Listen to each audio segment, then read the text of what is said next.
I'm really excited about being the Western Gateway to the fastest growing region in human history. That is such an amazing opportunity for Australia. Who knows how to maximise that opportunity better than people that are working in the region already and have potentially for their entire career? My name's Rich Hirst. I'm the CEO and co-founder of Abundium. We're Australia's only network for the local leaders of global companies. And today I'm joined by my co-founder, Dani Matthews.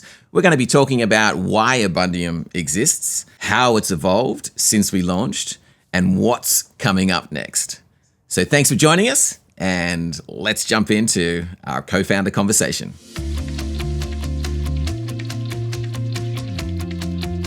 Dani Matthews, tell us about you. Who is Dani Matthews? Well, Rich, that is a big question.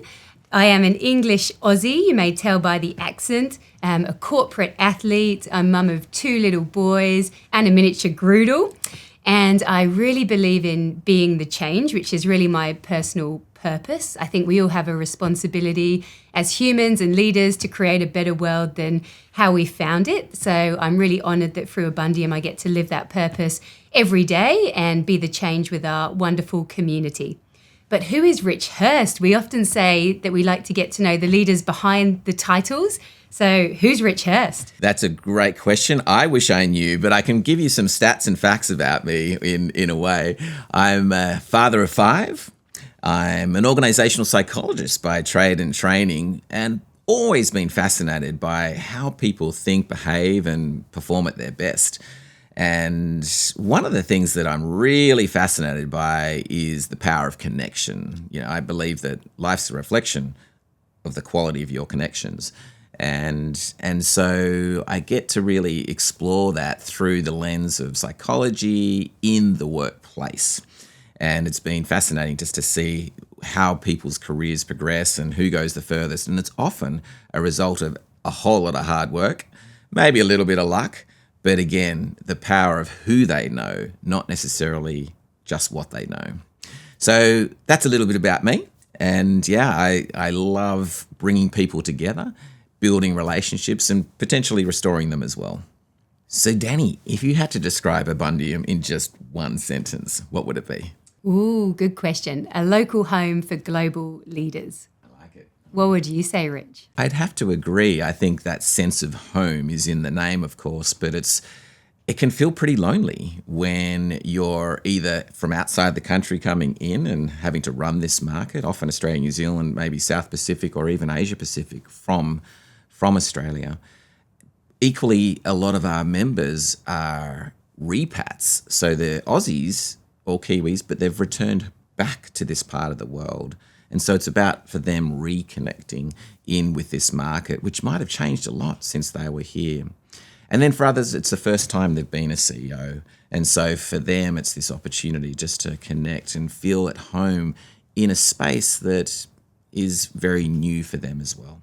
So that home concept's super important, I agree. I love it. And why don't we go back to the beginning, reflecting on where we came from? And could you just give us a bit of a quick history of where did Abundium come from? And then we can talk about where we're evolving to. Well, we certainly can't take credit for this idea of building a local home for global leaders. It actually came from 2 incredibly smart people that were working for the Economist Intelligence Unit at the time. So they had an amazing operation. These guys were leading it in Australia, and they realised no one was actually helping the local leaders of global companies to grow their organisations. It was like this sort of totally underserved and actually misunderstood market. And so they thought, well, we should build something for those people because they are often from overseas and they're coming in and trying to get a handle around what this market's all about. Or, as I mentioned before, they're coming back from overseas after growing up here. Or it's their first time in a CEO role, and so they've just not understood all the variables that they need to get their head around. So they built this fabulous business, and that mission very much continues today through Abundium. And the need, I believe, is even greater now because the complexity for the local leaders of global companies has only gone in one direction, and the speed of change is only getting faster.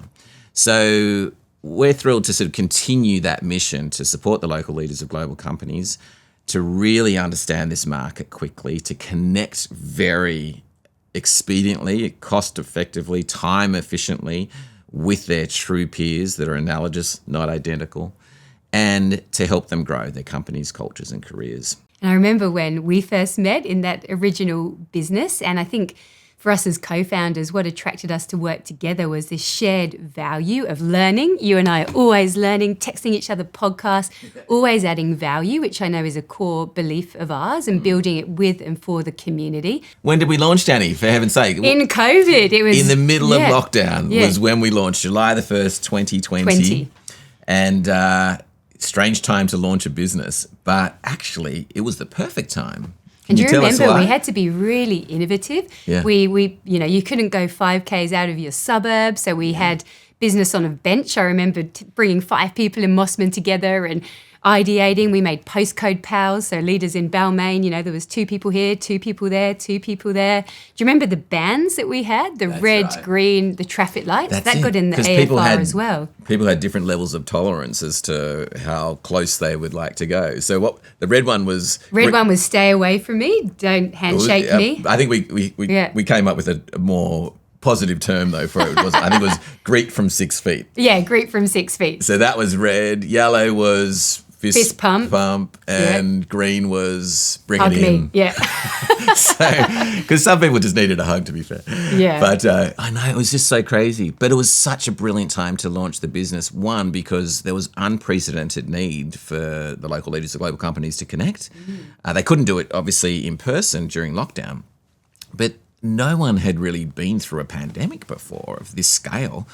And so, again, there was all this... incredible need to compare notes. We talk a lot about connection, calibration, and crowdsolving.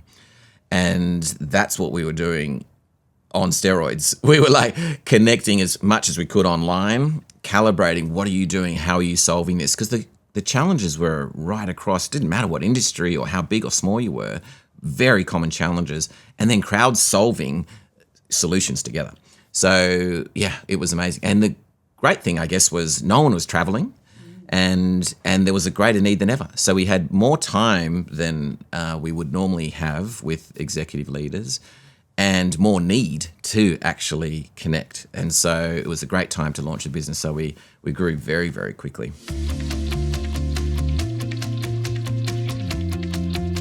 So Dani, we're all about growth at Abundium, and we've been growing too. We've hired a number of amazing people to join the team over the last 12 months to really continually level up the contribution and support to our members. What's growth look like from your point of view at Abundium? Well, in this last year, Rich, we've had a number of the global Fortune 500 companies join us. So the mega multinationals are joining the tribe. And we've heard some amazing regulators. We've heard from the PM, we've heard from the ATO, we've heard from the Productivity Commission Chair, the Reserve Bank, and I think we'll be doubling down on those key leaders of our country even more so next year. So I think we're just making sure we keep relevant in this world that's always changing as well. I'm really excited about being the Western Gateway to the fastest growing region in human history. I mean, that is such an amazing opportunity for Australia. And who knows how to maximize that opportunity better than people that are working in the region already and have potentially for their entire career. So there's so much that multinationals can help all of Australia to understand about that opportunity, because every day they're working with peers in these markets across APAC. And they also understand, again, the cultural differences. They understand the way we can work together to create something bigger than any one of us individually. And they also understand how the world views Australia. I think that's a really important thing. It has so much going for it. It has amazing attributes that the rest of the world envies. We are a safe haven in a sea of global uncertainty. There's no doubt about that. We have incredible private and sovereign wealth. We have stable governance and whichever way you vote, where we can be confident that right now the government that's in power will be in power for quite some time. One of the really interesting shifts, I guess, over the last couple of decades that I've seen, Dani, is this move away from the hero CEO to a much stronger focus on teams. The world's fastest growing companies don't have just this, superhero CEO. They have actually world-class teams that are running them. And a big part of the reason for that is that no one person can possibly have all the connections and the insights that are needed to stay relevant and to make the most of all the opportunities ahead. So we have a very deliberate focus on team development in addition to looking at the CEO, the CPO, the CFOs. But Dani, from your point of view, how do you develop teams? Why are teams such an important component from your perspective? I think when you get a high-performing team, you take, anyone out of that team who might go on parental leave, somebody gets sick, and the team still works. And I think the one thing we do really well, when you develop a team, you build this common language. If you're always individually going off to something, you come back, you want to change the world, but no one's on the journey with you. When you join our masterclass as a team, you get this common language, and then we build in reflection so that leadership teams then reflect on questions together. And I think that's when they build this healthy, tension and trust together, and they build this learning muscle. And one of our favorite sayings is, organizations can never outgrow their leaders. And I think, we before me, which is one of our team values. I think when you build that humble leadership, it's not about you, it's about the team. And sports analogies are great in this. Imagine, they say you can have A-star players, but you can have a terrible team, or you can have average players who then become this amazing team as well. Yeah, it's so true.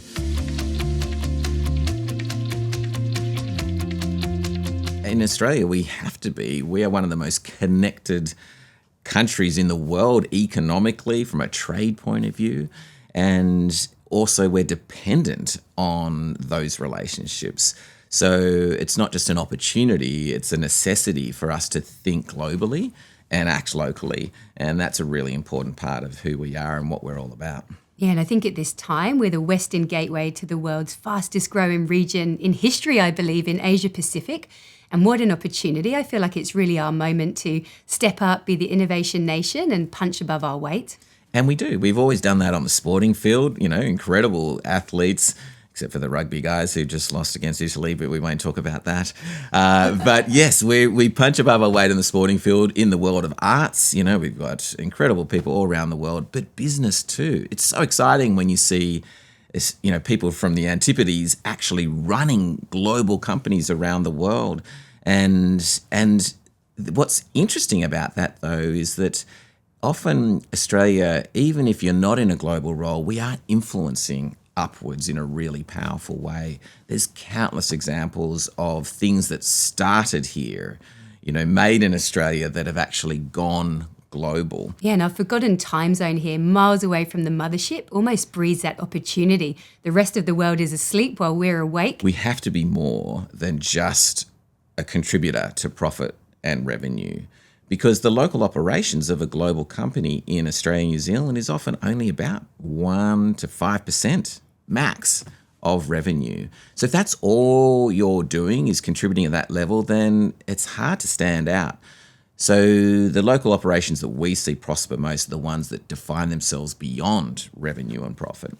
And again, that can be about innovation with products potentially or services, but often it's about how they work internally, the cultures they build here that certainly reflect the global organization, but carve out something new and interesting that really helps to drive growth, drive performance, drive impact, market share, all those key metrics that companies are looking at, but trying new things here to really make a bigger difference. And if they're successful here, then often they're picked up by the global organization. Yeah, I was chatting to the global CEO of one of our members recently, and he was saying that's why he invests into Australia, 1 to 5% of revenue. If it works here, even if you fail 99 times out of 100, if that then can be replicated in the US or Europe, what great odds. So I think it really is this time to keep us relevant, keep the foreign investment going here.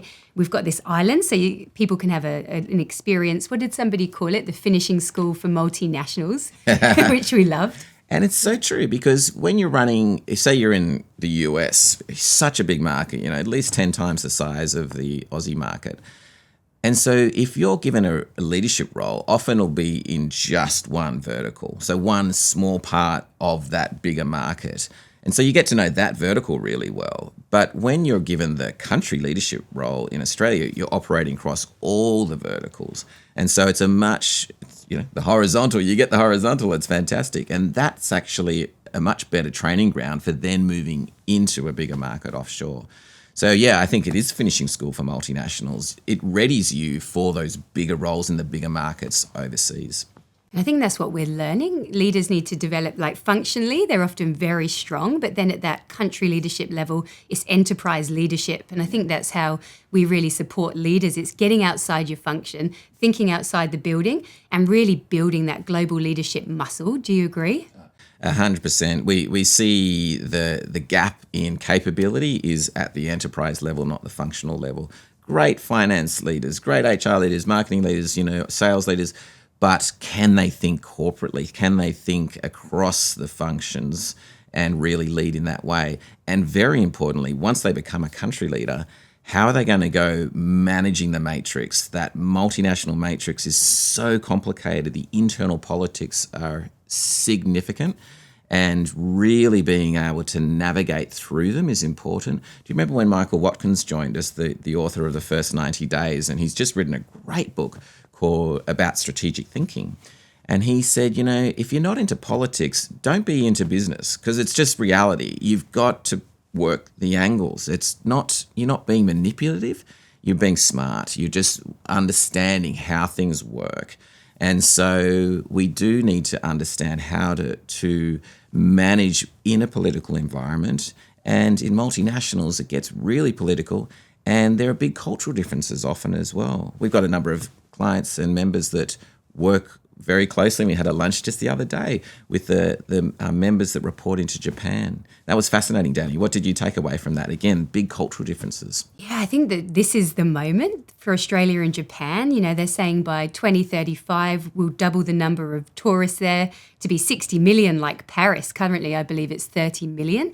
And I know Japan have just got their first female prime minister, which is an amazing moment. And in her first address, she mentioned Australia. So there we've got relevance. And I just think given what's happening with the rest of the world, we need to sort of stick together here in Asia Pacific and really be one united region. As we know, so many different cultures, but how can we create one team that really goes above all those different cultural nuances as well? Yeah.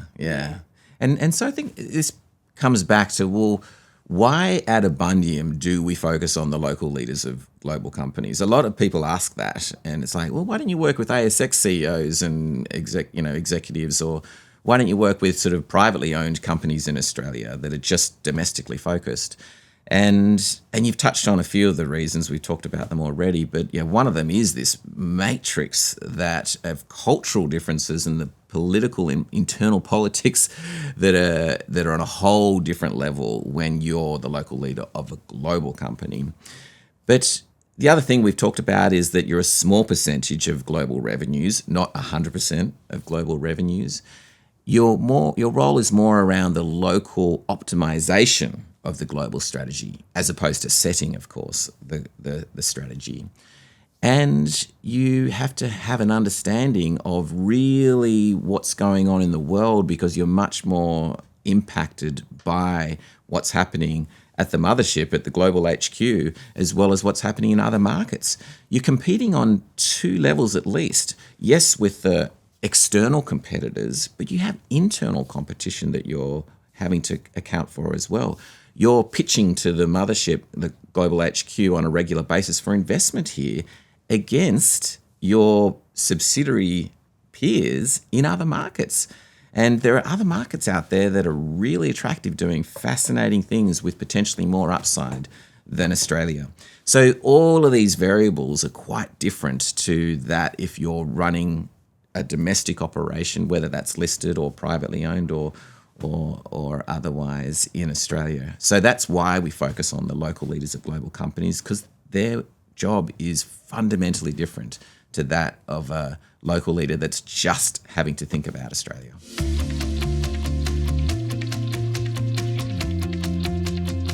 And we've been speaking, I mean, we get the privilege to speak to CEOs every week. And some of the things I've been hearing recently is it's so lonely in these roles. They often have to take the heat from global, regional, and they have to give the glory to their teams, and they're stuck in this middle position. Yeah. So I think Abundium provides this safe space, their own oxygen mask, and we know that people in peer groups can perform 30% better than those that don't have these peer networks. And we were just talking before this, I think some of the challenges at the moment, they're having to do more with less. There's this quiet restructuring that's happening, which is really affecting people. The pendulum swing of centralisation with the global power shifting. Like we've seen the pendulum, I mean, you, Rich, over many years. What are you observing? Yeah, just to pick up on your first point, I think it's an incredibly lonely role, but you're never alone. And there's a difference there. Everyone wants something from you when you're the local leader of a global company, you know, whether it's the region, global, asking for reporting, whether it's your local customers, whether it's your team, people pitching, selling things to you. You're bombarded by people and requests and demands potentially as well. So you're never alone, but it is lonely. There is this sense of, who can I talk to really about what's going on here? And that's something that we definitely help with, because it's hard to find people that you can trust and really confide in and really unpack with, because there's a huge amount of pressure on the local leaders of global companies. It's been amazing over the last 15 years to work with over 2,000 CEOs from almost 1,000 multinationals.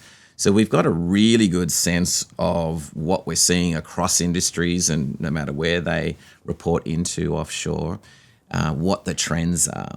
And it's changed. It's definitely evolving as the market dynamics are evolving. You touched on doing more with less. One of the things that we're really seeing companies needing to do is actually to do less to achieve more. Because doing more with less, it doesn't, the physics don't actually make sense. How is that possible? But we can achieve more by doing less. That's the goal.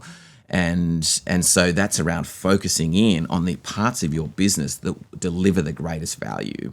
So you know about Pareto's law, the idea, it's the 80-20 principle. There's all these concepts out there that are so important for people to work out.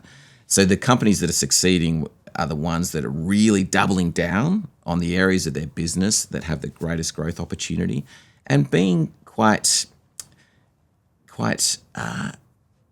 not ruthless, but definitely very focused on working out, well, what parts of the business may have got us here but won't get us there. The areas of the business that may have even defined who we are in the past but aren't what the market's demanding going forward. And actually working out, how do we successfully retire, as one of our speakers shared with us one time. How are they going to successfully retire those parts of the business to free up the space, the resources, the capacity to focus on the growth areas going forward? Yes, definitely working smarter, not harder. And you know, I've been quite concerned about the rate of burnout we're seeing across multinationals. And there was a great article by, I think it was the Wall Street Journal, said CEOs are literally dying to reach the top. And as you know, I'm a believer in the corporate athlete. And what that means to me is, you know, we've got to manage our energy as well as our time. And Jim Lair and Tony Schwartz, who we had the privilege of interviewing, Jim popularized this term in a HBR article in early 2000s, the making of a corporate athlete. But how can we help leaders not just perform? Because if we chronically perform and not look after our well-being, we will crash, and manage our physical, mental, emotional, spiritual, and social energies. Because as you said, everyone wants a piece of our leaders. And if we don't have boundaries, we're going to burn out. We're not going to bring our best selves to our families. And you and I always said the main thing has to be the main thing, which keeps us grounded when the pendulum swings. And I find the leaders we work with that keep that perspective and manage their energy are the ones who sustain for the long term, and they don't burn out, get health problems, because life's too short, isn't it, to burn out along the way. And I love, Dani, how you've built into that performance pyramid the social dynamic as well. And the great research from Harvard about who are the most successful people in the world, what differentiates them. And one of the core findings is that it's about relationships. So there's the the connection piece again, the importance of high quality relationships and connection are a differentiator for people. So that's social dynamic. And because we need the support, we need that the people around us that can be there for us and truly understand the world that we're in. It was really interesting during COVID, McKinsey did a great piece of research to look at what are the world's best CEOs doing differently. And they identified a handful of things. One of them, though, stood out to me, which was that they were investing in relationships with people that were analogous, not identical to them. And I had to read it a few times thinking, what does that actually mean? So analogous, not identical. So finding people to connect with that were similar enough to them to be relevant, but different enough to them to actually provide new and fresh insights. And I thought, that's it. That's really what we're all about at Abundium. We're about making it easy to build these connections with people that are definitely outside your organization. So you get outside that sort of group think that companies have, which can be a superpower, but also potentially a limiter. So getting outside your company for sure, but also getting outside your industry. Most of our members have great relationships within industry already. They're well known and they've got strong connections. But if you want to sort of break free from the performance that your industry has, you need to actually get exposure to ideas and innovations from outside the industry. Otherwise, you end up just doing the same thing that everyone else is. So again, analogous, not identical is a key component to building great relationships. And those relationships and connections are key to building your organisation. It reminds me, when we zoomed in Dory Clark from Columbia Uni, like we do every month, we dial in a global thought leader from an amazing business school or organisation, and she talked about those weak ties. And exactly that, it's often at the edge of our networks or the adjacencies where the innovation happens. And as you know, I like to say it's not what you know now or even who you know, but it's who they know and how quickly you can get to what you need to know. Yeah. And that was a game changer when we launched, I think, this idea of peer-to-peer consulting. Can you tell me a bit about that? I think the AFR That's coined right. that term for us. That was such a great moment. So Dani and I were interviewed by an AFR journalist and he described us as being a disruptor in the consulting space. It was a new model for consulting, peer-to-peer consulting. I thought, I've never thought about it that way. But it was a great way to describe it because actually consultants clearly play a great role in the world. Equally, there's something about talking to people, again, analogous, not identical people, that can provide real world advice from their experience that's working in their world. And so, wow, that's pretty cool. So how do we tap into those people that are practically, they're at the coalface actually doing this, learning from mistakes and sharing those learnings with others, but also sharing the successes. And if we can tap into that, that's amazing. And you just reminded me, there was something you said before about the idea of innovation nation and experimenting here, and the odds are pretty good if we do it here as opposed to overseas. And I remember a fabulous CEO sharing with us once that she said, "My job is to fail." And at the time I thought, that's strange. It's like, my job is to fail. And I thought, hey, tell us more. And she said, if I make a mistake here, it's about 1/10 of the cost of making a mistake in a bigger market overseas. And so actually it's almost a risk mitigation strategy to fail here because it's far less costly.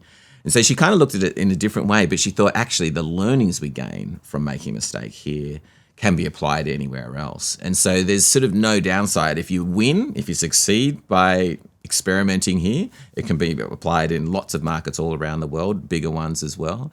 But if you fail, it's cheaper to do it here and you'll pick up the learnings and apply them elsewhere anyway. So there's no downside to experimenting in this market.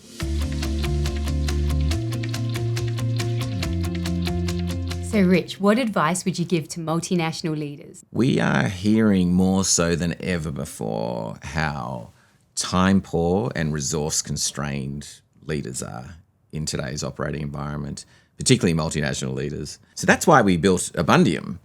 From a resource constraint point of view, Abundium is like an extension to your team.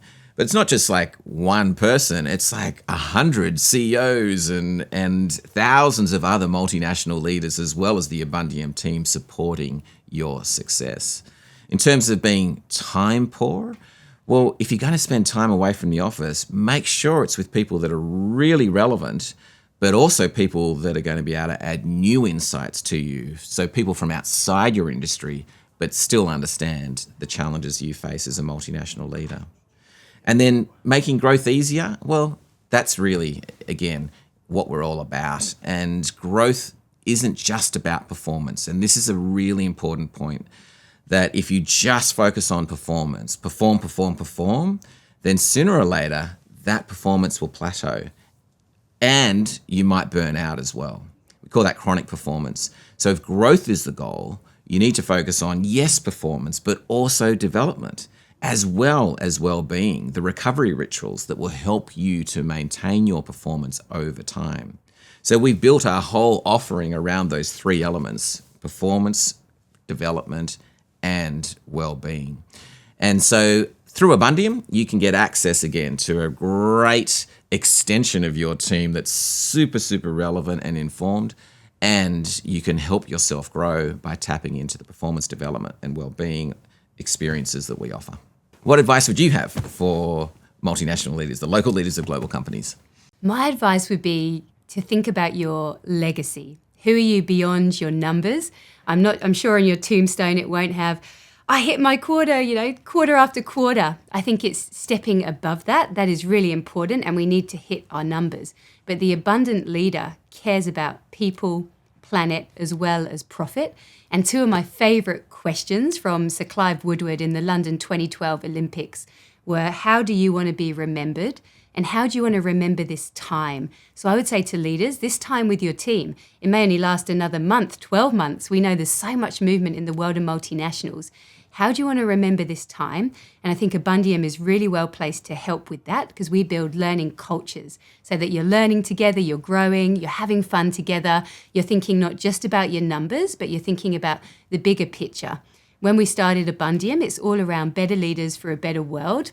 And that would be my advice. Think about your legacy beyond your numbers.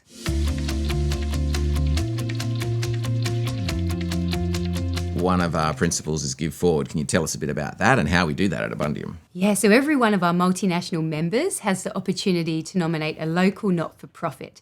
And the CEO of that local not-for-profit and their leadership team get access at no cost to many of our leadership development activities.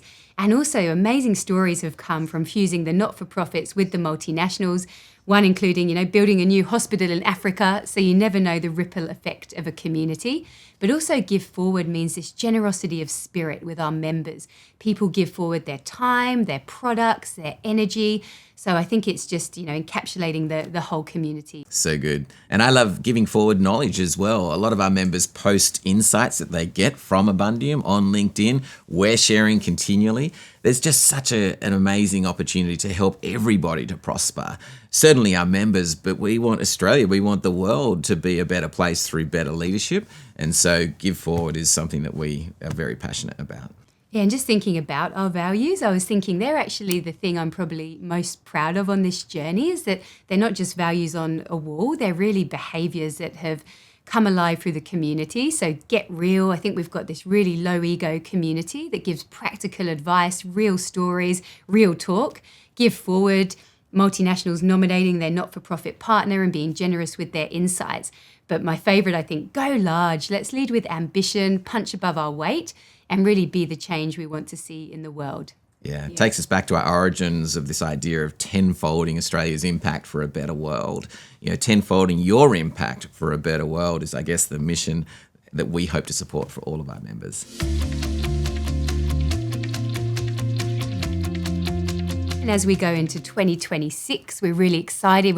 You'll be leading some connections in Singapore. I'm leading our Queensland community. We've launched a CFO forum. We've got our CPO forum, which I think is really important. What else are you excited about as we transition into 2026? Yeah, it's we've definitely had to evolve. So that COVID period, we've sort of had three phases just in the last 5.5 years. There was that COVID phase, and so that the focus there was very different to the next phase, which was this hyperinflation period where inflation went through the roof, largely off the back of economic stimulus during COVID.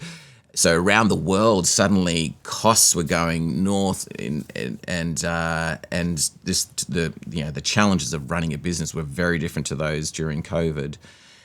And then in the last year, 18 months, it's been about conflict. And so between real wars and trade wars, they've had another different impact and consequence to global companies that is different to that hyperinflation and COVID period. So it's been three very distinct phases for the organizations that we work with.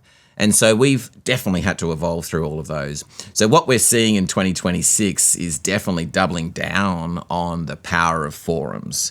So there are three key parts of our business. Forums has always been the critical component, the foundational element, that peer-to-peer connection, as we've been discussing. The school is the second component. So school is really about curriculum. It's around content, connection with global thought leaders and national influencers, people that have knowledge and ideas that can help you to grow your company, grow your culture, grow your career more effectively. And then the third element, which we're really excited to be launching, is council.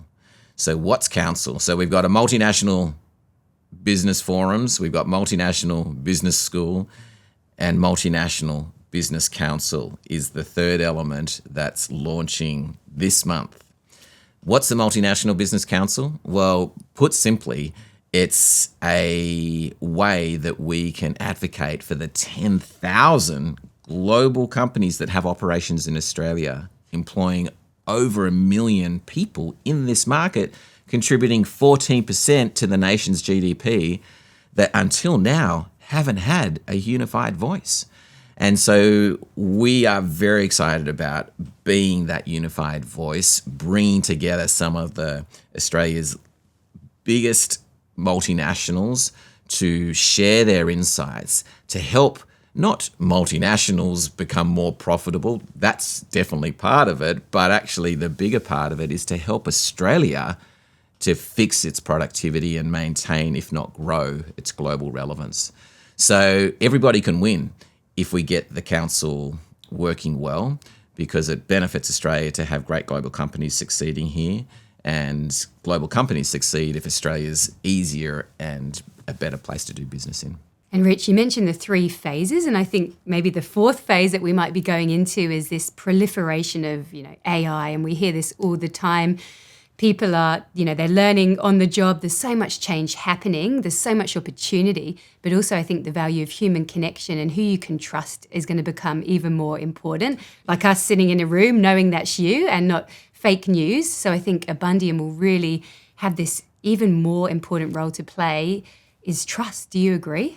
Yeah, all the research, it's interesting when you look at, what's in the world of AI proliferation and exponential technologies, what do humans do to stay relevant? And the data keeps pointing back to the importance of what makes us uniquely human, which is the connection component. And how do we relate to each other? How do we find each other? And hopefully all the things that AI can do are the things that we haven't really enjoyed doing that much anyway.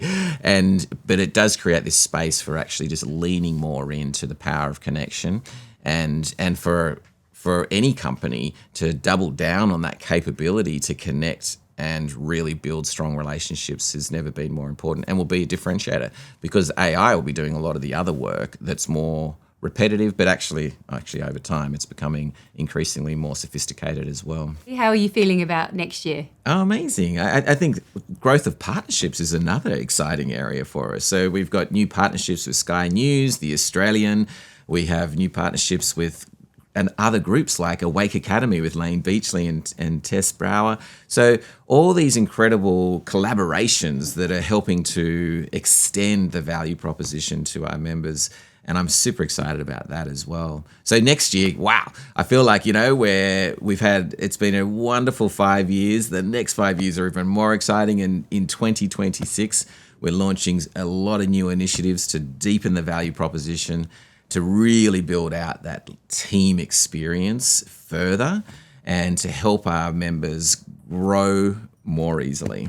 Yeah, and as we like to say, better together. And I think we're so committed to better leaders for a better world. And it's such a privilege to be on this journey with you and our amazing community. Thanks, Dani. Can't wait Rich. to get into next year. I know. Let's go large or go home. Bring it on.